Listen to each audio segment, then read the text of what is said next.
了，冷水下锅焯烫一下，加入2片姜，少许料酒。今天我们用来煲汤的食材有土茯苓、薏米、绿豆，还有5指毛桃，全部都清洗干净。洗干净了，直接放到砂锅里，焯烫好了，捞出来清洗干净。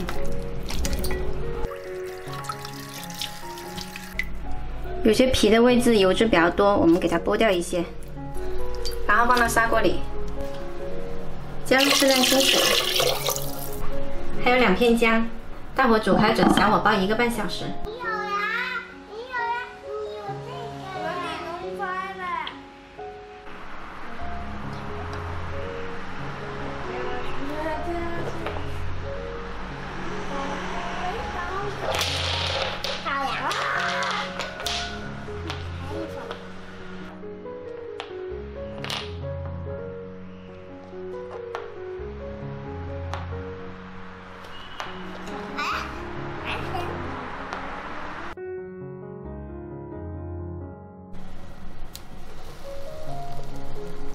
汤煲好了之后，加少许盐调一下味就可以喝啦。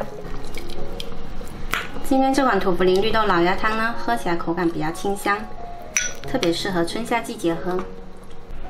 喜欢的朋友可以试一下哦。